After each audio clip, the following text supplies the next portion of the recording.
Hola, hola. Welcome back to Hola Soy Linda's channel. Hey, y'all. What's up? I have a special guest with me today. What's up, y'all? It's me, Alejandro. I'm happy to be here today. And, we're getting some good conversations. Okay. So I've actually been trying to do this transition with my YouTube channel. I've been trying to go from vlogs to podcasts, but don't worry, I'm still going to do some vlogs here and there. But I really, really wanted to begin doing podcasts, and I thought, what a better way than now that we're in quarantine. And I thought we should really, really talk about coronavirus, COVID-19, and how it's affecting our communities, and how people, I really truly believe not a lot of people are taking it as seriously as I would want it to. One big topic that I really, really wanted to bring out was how, because we both come from this very indigenous world, so for me, it's very, very important to protect our elders. And there's a lot of ceremonies that have been canceled, that have been postponed. And first and foremost, well, I want to say thank you for doing that. And I really truly believe it's up to us to protect our elders in our indigenous communities. For example, I have my abuelita, and I would hate for her to get sick or end up in the hospital because of coronavirus. And it's a possibility that could happen because a lot of people are not taking it seriously. I think guilty, my family is a little bit going out still, but I have to also remember that I cannot control what other people are doing, but I could spread the knowledge. And I think this is what this podcast, hopefully it helps a lot of people come into realization of how important it is to protect our elders. And I have this quote that I want to read off of Vice. It says, "In my own community, language keepers are over 60 years old. If we lose them in this pandemic, it's going to be devastating to our culture and language." And that really, really hit me hard because my grandma speaks Zapoteco, and she's the only one in our family left. So God forbid something happens to her, there goes all that knowledge with her. Yes, I understand that we come from this very cultural, spiritual world. Cultura isn't going to go anywhere, you guys. It's always been around, and it's always going to be there even after this pandemic. And it bothers me because as much as I am grateful that a lot of people in these indigenous communities are taking seriously, a lot of people are not. And I think that's where I want to I don't want to shame you guys, but I do want to bring it up to discussion of how important it is to protect our elder. I've seen a lot of people that are saying this is a hoax, a lot of people that are saying the government is up to it, a lot of people that are saying the same people that sell the panic are the people that sell the pills. And you guys, all of that might be true. Who am I to tell you guys that it's not true? But that doesn't mean that we're not allowed to take this seriously. It comes, and it's very ironic to me because a lot of, I guess I could say my followers that are on Instagram, they're very anti-Trump, but a lot of the things that you guys are saying are actually agreeing with Trump in this administration. Since the beginning, Trump has not taken this coronavirus epidemic seriously. Been dismissing pandemic, he's been dismissing it. He's been saying it's a hoax. And me personally, I've actually been following this pandemic since it's been in China.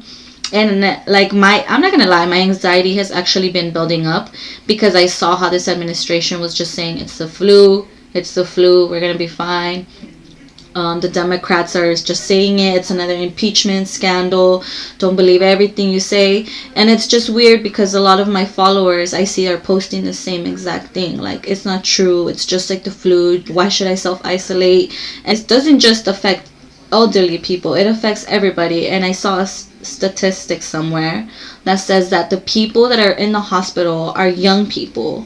So that's when it becomes dangerous because we are overwhelming the healthcare system, you guys. So instead of having just elderly people in the hospital suffering from coronavirus, we have all these young people at the same time.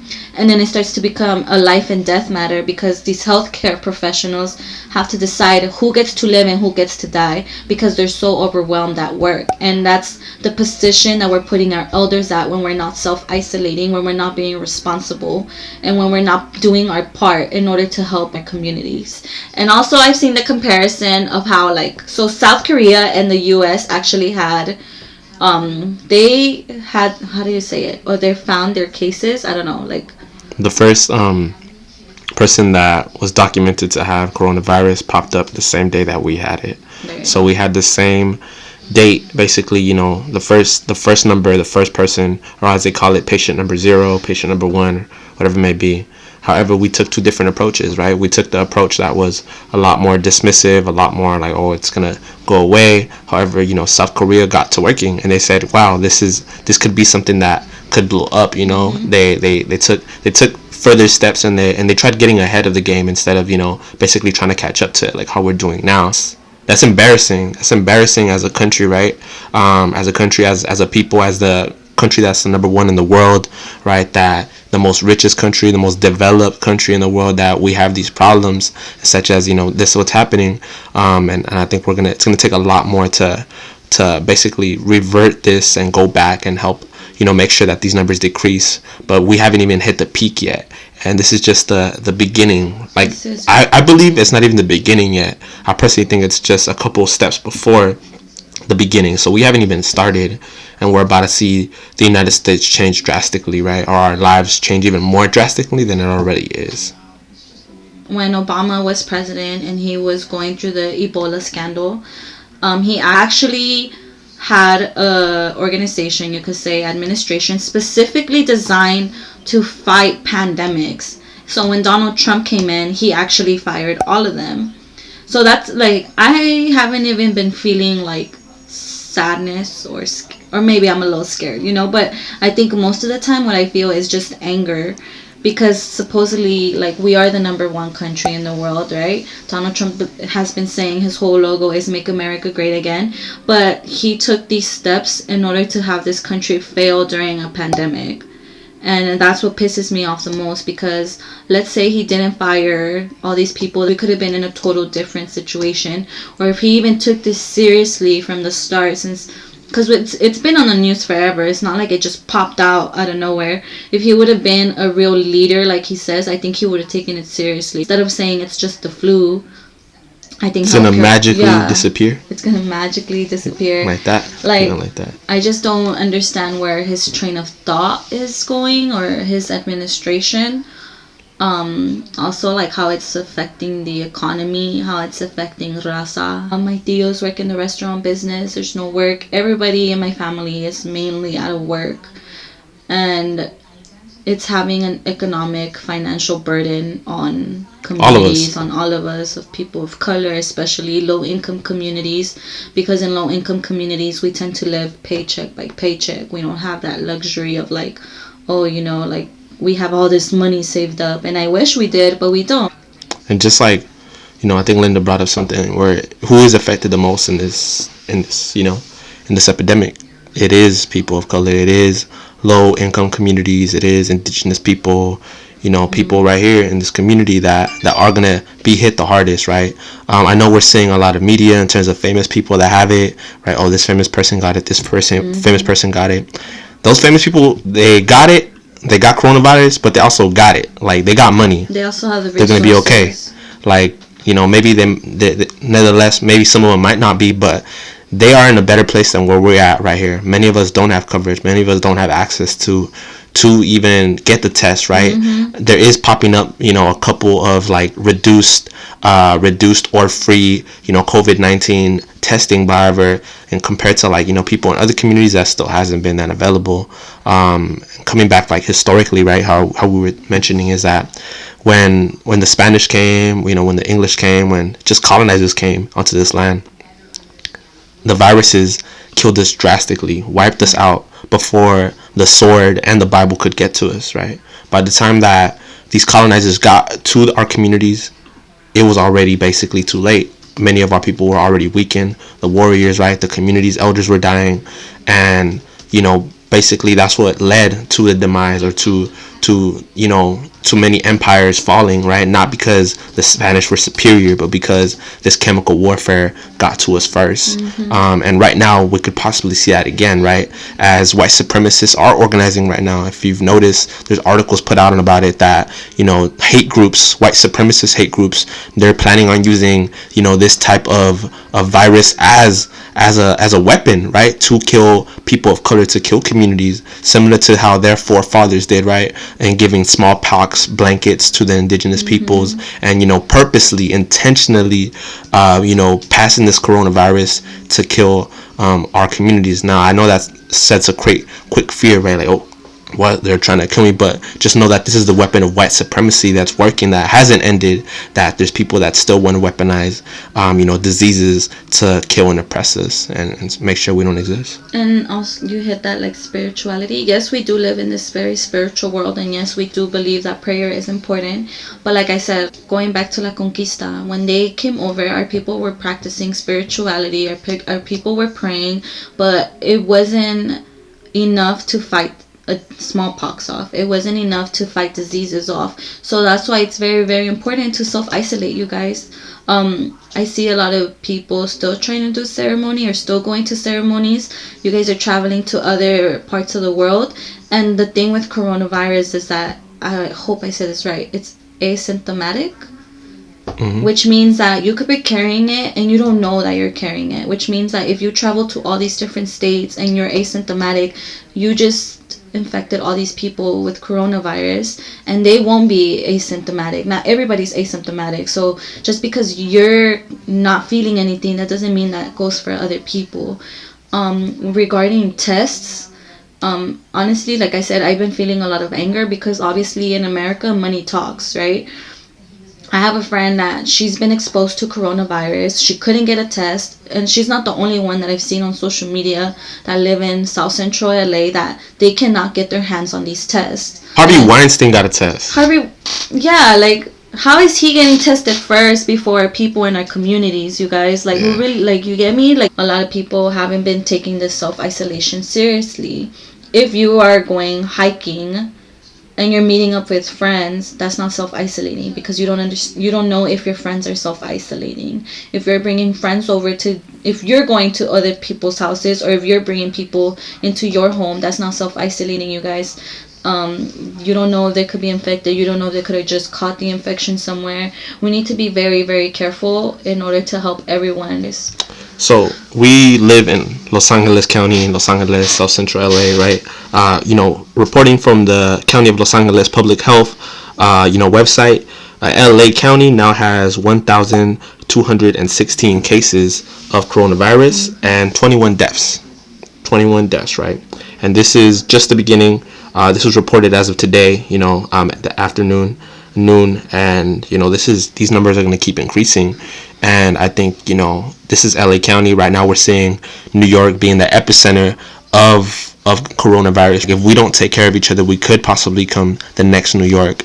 And because we are a huge county, we're one of the largest cities in the United States, right? And just being very careful on how we move this and how we navigate this. I think we just need to hold ourselves accountable. Like you guys say, if the government is doing it, it's a hoax. Even if the government is doing it, you guys, isn't that a more reason to be scared, because they genuinely want poor people to die? That don't make y'all think that either, like. Yeah.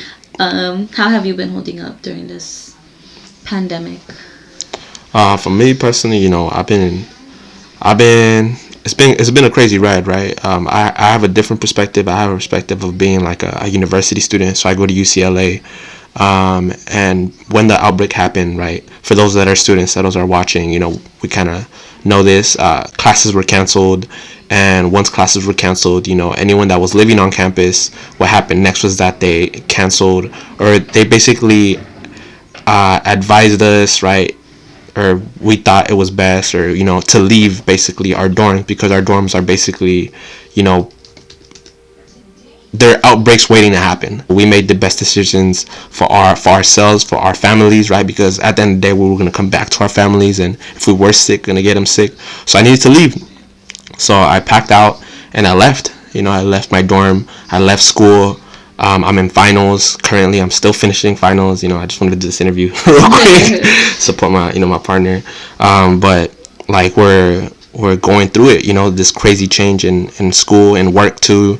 While I'm finishing finals, I'm constantly going through feed and just kind of like tripping me out, since I have to put it away to just focus on finishing this school stuff and being sane. But yeah, it's a crazy time, and that's just my experience. Many of y'all have different experiences as workers, as mothers, as maybe educators, as all these different experiences that y'all have to your table. But I recommend y'all to also share those experiences, to document them, to write them. This is a unprecedented event, and we're gonna look back in this, and we're gonna reflect on the inequities and that happened during this time, and narratives and documentation of what happened to us is going to be very important to prevent future things like this happening.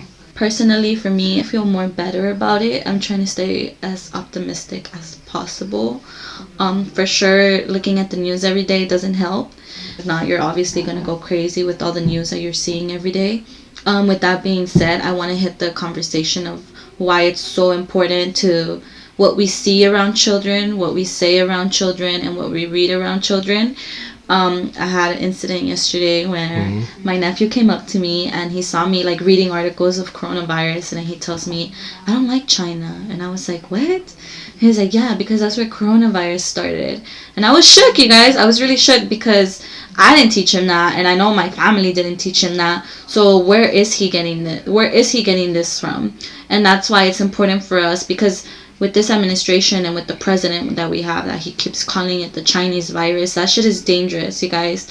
Don't call it that. And check your kids. If the kids are watching the news and they see the president of the fucking United States saying that, obviously they're gonna stick with that, and that's the first thing that comes into their head, because they're just children, you get me? And it's very important, like at this time, especially as people of color, as minorities, that we experience racism, oppression. It's important for us to correct each other, to hold ourselves accountable. It be our own people that say racist stuff towards Chinese people, and that makes us look bad, because how are we as people of color going to turn around and be racist towards another ethnicity? It's already a hateful time, a hateful period for us to add on to Chinese Americans, to Asian Americans. I was reading an article how this woman, she got spit on in San Francisco, and a lot of the people that are buying firearms right now are Asian Americans because they are scared for their well-being.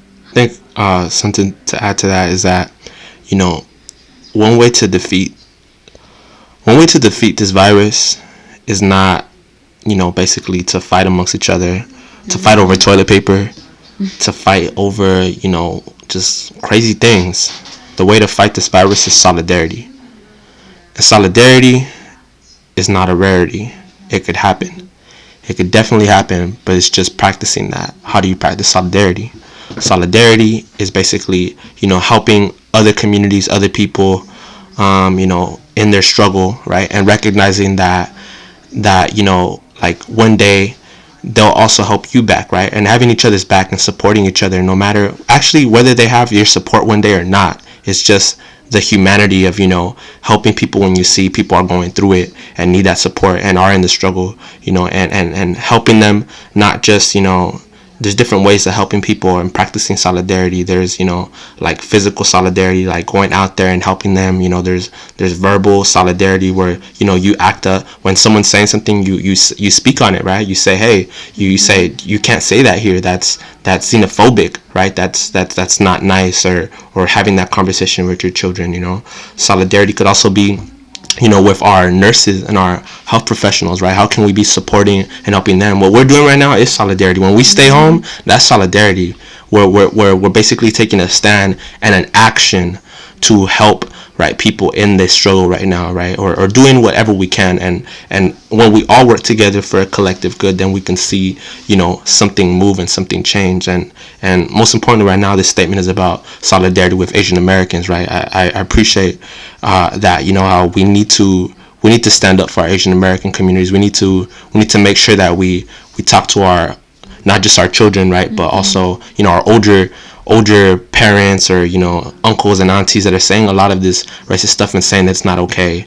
There's historical ties to this, anti-Chinese rhetoric that's happening. Like this hate towards these people come from, way back from like the 1800s. The first type of anti-immigration law that existed in the United States was the Chinese Exclusion Act. The Chinese Exclusion Act was basically, set the route for racist policies, on different ethnic groups, and that hate of Asian Americans has continued to this day, and we're just seeing a morph of it, right? A morph of xenophobic rhetoric, right? But through this virus, and we have to be careful in how we spit this, or else we become that oppressor. We become that person that is trying to basically put us down, and that's not a way to come up, people.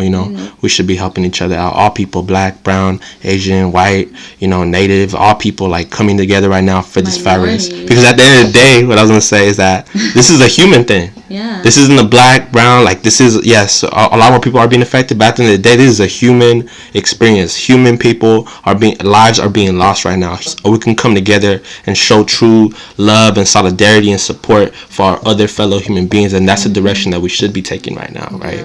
That's that true, that's that true coming together in solidarity. There's a lot of comments going around right now where people are saying, this doesn't affect me. Coronavirus, no one in my family's sick. None of my friends are sick. I don't know anyone that's sick, like, it doesn't matter to me. Like, I could care about it less, right? Those type of comments. When you're saying that is basically saying that you do not care about human existence, human life, right? And aside from that, it's showing that you have weak moral and social obligations, right? You see yourself as apart from the human race from human people, right? Because that's basically saying, I don't care if someone dies. That's very ego-driven, you guys. That's some Trump stuff. That's some Trump shit. Y'all saying some Trump stuff right there. Hey, a lot of you guys think that it's a man-made disease, right? And I'm like, okay, that's cool. Maybe it is. But also, have you guys ever thought that maybe Mother Nature is just freaking tired of us? Like, not to confuse it, right, with that we're the virus, or like we are the problems. We humans are the problems, right? I think we do have to accept a certain amount of responsibility, right, in this, right, that we do cause a lot of damage to our planet Earth, but the root cause is the system that we live in, is the capitalist system, right, that benefits, and that its sole purpose is to extract resources, to kill Mother Earth, like to strangle it and to no longer make it habitable, right? But please don't get it twisted. Don't start thinking that, like, oh, we're the ones, like, this is meant for humans, right, to happen, and because we're toxic. Like, no, it's the toxic system that operates that makes our Mother Earth. We could be the opposite of that, and what if we still had that traditional ceremonial way where everything around our lives and everything around just our communities is about protecting our Mother Earth? Then this world will look completely different. Just some final things, please, like, this quarantine and this self-isolation, it doesn't mean just stay in your room for 24 hours, 24/7 in your room, and don't exit the confines of, the 4 rooms. Like, no, like, please. Be productive. Please. Go outside. Go outside. Go outside your house. Go outside your house. Walk around the block. Like, don't chill with like 30 people or 10 or 15 people, like, outside of your block. Like, no, go outside. Go get some air. Go take a drive if you can, if you want to, drive around. It is mentally, emotionally, like, heavy to be in a space, and especially, I want to ask y'all to think about your privilege, right? Use these hours, these days to be productive, you guys. Be productive. We could look at it 2 ways. Like, you could be in quarantine and be miserable, or you could try to look at it at the optimistic side. So I've tried my best to stay optimistic. I've deep cleaned my room twice already, and I think I'm gonna go for it a 3rd time. My family has been doing puzzles. I painted with my grandma. I've been working.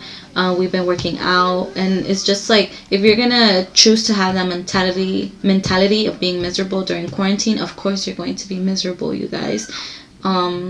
Just make sure you guys stay productive. Go outside, like my partner said.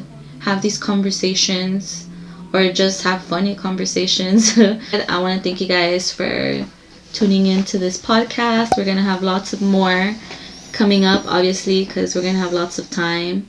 And we just want to thank you guys. Remember to like, subscribe, and share my YouTube channel. If you guys like this video, comment on the link below and share this video. You can follow me on social media too under Juarez Travels. Juarez Travels _Travels. Juarez _Travels. Or on Facebook, right, under Alex Chipecuat Juarez. And yeah, just follow me. We can have some conversations.